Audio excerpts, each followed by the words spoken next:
ආදරණීය වස්සානේ කතාවේ අලුත් කොටසක් අරගෙන ආවා යාළුවනේ. කතාව කියවන්න කියලා ආරාධනා කරනවා. ඔයාලා හැමෝටම ස්තුතියි. ආදරණීය වස්සානේ 3 කොටස. කියාරා, ඔයා ආවද? එන්න වාඩි වෙන්න.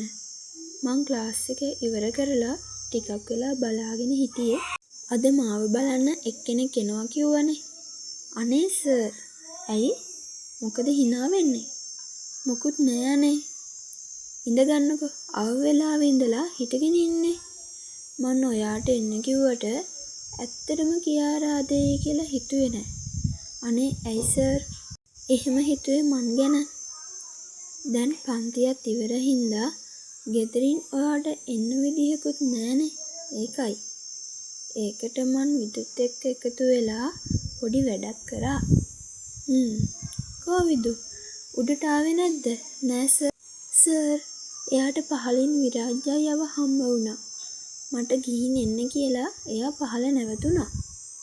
ඉතින් දැන් කියාලා සතුටින් ඉන්නේ. අනේ ඔව් සර්, කැම්පස් යනවා කියන එක මන් දැකපු හීනයක්. සර් නිසා මට ඒ හීනෙට යන්න ලැබුණා. ඉතින් මං ගොඩක් සතුටින් ඉන්නේ. එහෙනම් හොඳයි. සර්, ඇයි මට එන්න කිව්වේ? කියාරට ඒක දැනගන්නම ඕනද? ඔව්. එන්න කිව්වේ ඉතින් ඔය ලස්සන මූණ ටිකක් බලන්න. අනේ සර්. ඇයි අනේ ගාන්නේ? විහිළුවක් නෙවෙයි කියාරා. මට එහෙ එන්නත් බෑනේ. ඒකයි ඔයාට එන්න කිව්වේ. මොකද මේ රතු වෙලා ලැජ්ජයිද? ඇත්තටම මන් දෙයක් කියන්න එන්න කිව්වේ. මොකද්ද? මන් ආදරෙයි කියාරා. ඒක තවත් හිතේ හංගගෙන ඉන්න මට ඕනේ නෑ. එහෙම කියලා කෙවින් සර් මගේ ළඟට ඇවිත් මේසෙ උඩ තිබුණ මගේ අත අල්ලගත්තේ. ඒ ඇස්වල ලියවිලා තියෙන හැඟීම් ආදරේ නමින් කියලා හොඳටම පැහැදිලි. මාත් සර්ව දැක්ක දවසේ ඉඳලා ආදරේ කරා. ඒත් ඒක මං හිත අස්සෙම තියාගෙන හිටියේ අඩුම විදියටවත් නොකියා. මොකද ඒ මගේ සර් නිසා. ඒත් අද සර්ම මට ආදරේ කියනවා. ඉතින් තවත් මොකටද මේ ආදරේට සීමා දාන්නේ? එහෙම හිතලා මං නැගිටලා ඇවිත් සර්ට තුරුළු වුණේ. හිතට දැනුණු ආදරය මගේම වෙලා කියලා සතුටත් එක්ක. මගේ රෝස මල හැමදාම මගේ ළඟ ඉන්න. එහෙම කියලා සර් හරි ආදරෙන් මගේ නළල සිපගත්තේ. ඒත් එක්කම සර්ගේ ඔෆිස් එකට ආවේ විරාජ් අයියා. ඕ සොරි මචන්. මම වැරදි වෙලාවේ ඇවිත් තියෙන්නේ. මං යන්නම්. එයා එහෙම කියන පමාවට මං සර්ගෙන් ඈත් වුණා. උඹත් ඉතින් ඉඳලා ආවේ දැන්නේ. මට අමතක වුණා බන් නංගි ඉන්නවා කියලා. සොරි හරිද? හරි. එහෙනම් ඔෆිස් එක වහලා වරෙන්. කියා අපි යමු පහලට. එහෙම කියලා එයා මගේ අත අල්ලගත්තේ. දැකපු මුල්ම දවසේ ඉඳලා මගේ හිත හොරකම් කරපු මගේ රෝස මල. මේ අත අතාරින්න නෙවෙයි මං අල්ලගත්තේ. කල්ම ළඟින් ඉන්නවා කියලා පොරොන්දු වෙනවා මං.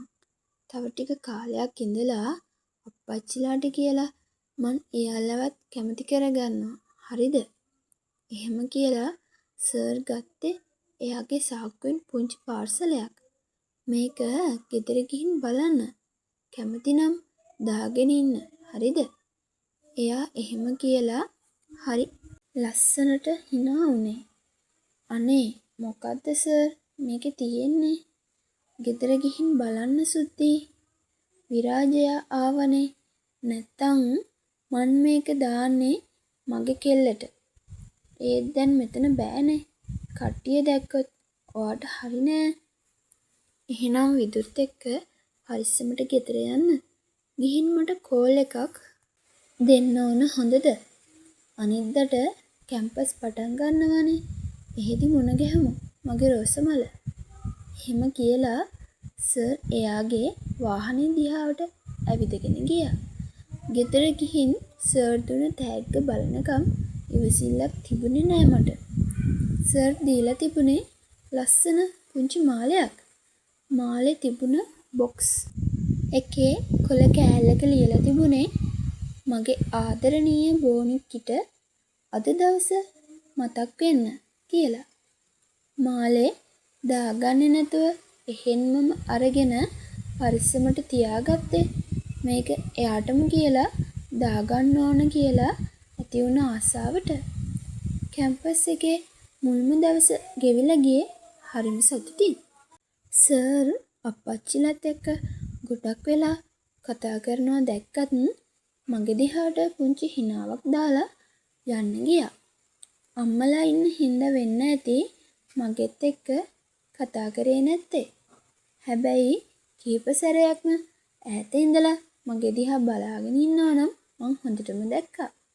කියා පොඩ්ඩක් එන්නකෝ කියලා විදු මාවත් එක්කගෙන ගියේ අප්පච්චිලා ඉන්න තැනින් එහාට. එතන බංකු පේලියක් තියෙන ලස්සන තැනක්. කියා ඒ ආදරණීය හඬ ඇහුනේ මට පිටිපස්සෙන්. සර් මගේ සුද්දී කොහොමද ඉතින්? අලුත් කැම්පස් එක හොඳයිද? අනේ ගොඩක් ලස්සනයි. සර් හොඳයි. එහෙනම් පස්සේ කතා කරමු. ඔයාලා ඉන්නේ අම්මගේ යාළුවාගේ ගෙදර කිව්වා නේද? ඔව් සර්. හරි. එහෙනම් දැන් යන්න. අම්මලා හොයනවා ඇති. පොඩ්ඩක් ඉන්න. කොයි මන් එදා දුන්න එක දාගෙන නෑනේ. ඒක ගොඩක් ලස්සනයි සර්. එහෙනම් මයි දාගත්තේ නැත්තේ? ඒක මන් අරගෙන තියාගත්තා. ඇයි? ඒක ඔයාගේ අත් දෙකෙන්ම දාගන්න ඕන මට. මගේ පිස්සි. අම්මලා බලාගෙන ඇති. ඒ පුංචි හමුවීම පවා හරිම සුන්දර විදිහට දැනෙන්නේ. කෙවින් වගේම කියාරත් දෙන්නට දෙන්න ගොඩක් ආදරය කරපු නිසා. අනේ යෂෝ මගේ දරුවෝ දෙන්න පරිස්සමට බලා ගන්න ඕන. මන් ඔයාව විශ්වාස කරලා මෙහෙ තියලා යන්නේ මගේ පණ ටික. හරි දිල්හානි. ඔයා බය වෙන්න එපා. කෙල්ලෝ දෙන්න මන් හොඳට බලා ගන්නම්. ඔයාට ගොඩක් පින් යෂෝ මට මේ කරපු උදව්වට. එහෙම කියලා ගොඩක් වෙලා අඬලා අම්මා මාව නතර කරලා ගියේ. අම්මයි අප්පච්චි ආයෙත් ඉක්මනට එනවා කියලා. එයාලා දෙන්නට ගොඩක් පාළු දෙනේ. මන් නැතුව. ඒත් ඉතින් මට හැමදාම එයාලා ළඟ ඉන්න බෑනේ. මාත් මෙහෙම පිට තැනක ඉඳලම නෑ. ඒත් ඉතින් විදු ඉන්න හින්දා මං හිටියේ නම් ගොඩක් සතුටින්. මොකද මේ මගේ හැබෑ වුණ හීනේ. ඒ වගේම මගේ සර් ඉන්න නිසාත් මං ගොඩක් සතුටු වුණා. මෙහි ගෙදර යෂෝ ආන්ටි වගේම තව වැඩට කෙනෙක් හිටියා. එයාගේ මහත්තයයි පුතයි දෙන්නම බිස්නස් වැඩවලට නිතරම පිටරට යනවලු. කාලෙකින්ලු ගෙදර එන්නේ යාලා. ආන්ටිගේ දුව නම් ගෙදර නෑ. එයා කොළඹ කැම්පස් එකේ කියලා තමයි ආන්ටි අපේ අම්මත් එක්ක කියනවා ඇහුනේ. වෙන කවුරුවත් නැති නිසා විදුටයි මටයි නිදහසේ ඉන්න පුළුවන් මෙහෙ. කාලය ගෙවිලා ගියේ අපේ ආදරේ වගේම ඉගෙනීමේ වැඩත් කරගෙන යන අතර කැම්පස් එකේ ගොඩක් අය දැනගෙන හිටියා අපේ ආදරේ ගැන. ඒ හින්දා මට වෙන පිරිමි ළමයින්ගෙන් නම් කරදර වුණේම නැති තරම්.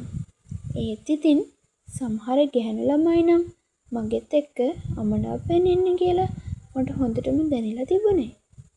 දැන්වත් ඔය සර් කෑල්ල හලන්න බැරිද කෙල්ලේ? අනේ ඉතින් මම වෙන මොනවද කියන්නේ? කියන්න දෙයක් හොයාගන්න. අය එහෙම සර් ගානේ නෑ හරිද? අප්පෝ නපුරා. හරි. කවුද මෝඩියේ නපුරා? ඔයානේ. මෙහෙ එනවා ළඟට.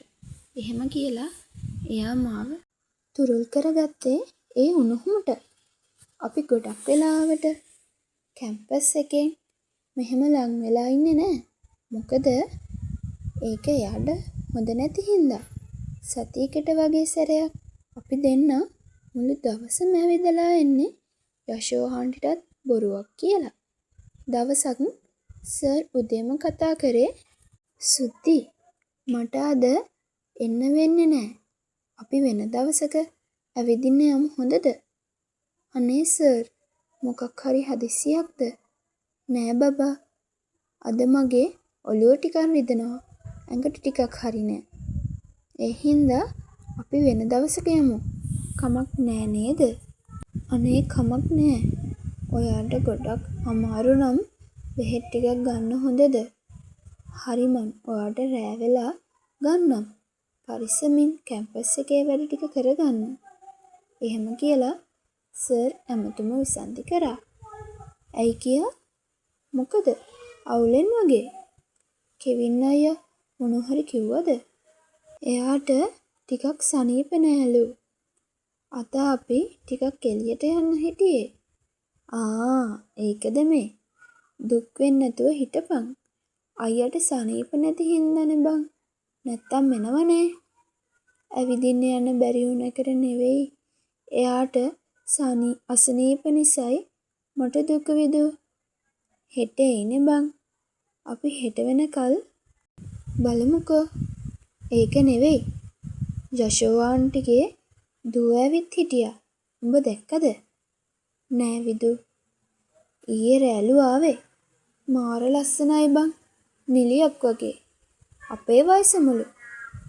"මං දැක්කේ නෑ විදු." "හරි හරි.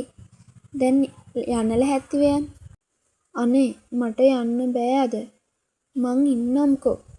"අනේ මේ පිස්සු වැඩ කරන්න එපා හරිද." එහෙම කියලා විදුගේ බලකිරීමට කැම්පස් එකට ගියත් අද ඉගෙන ගත්තේ නම් නෑ. අද කලින්ම ලෙක්චර් ඉවර නිසා මායි විදුයි වෙනදට වඩා කලින්ම බෝඩිමට ආවේ. පුංචි ගේට්ටුව ඇරගෙන ඇතුළු වුණ අපි දෙන්නට කතා කරනව ඇහුනේ නුහුරු හඬක්. "හෙලෝ විදු, ඔයාලා අද කලින්ම ඇවිත් නේද?" ඒත් එක්ක අපි බැලුවේ ඒ කතා කරපු කෙනා ඉන්න දිහා. පැද්දෙන ඔන්චිල්ලාවේ සංකර විදියට ඇඳගෙන හරි ලස්සන ගැහැණු ළමයෙක් වගේම මගේ ජීවිතේ මං වැඩියෙන්ම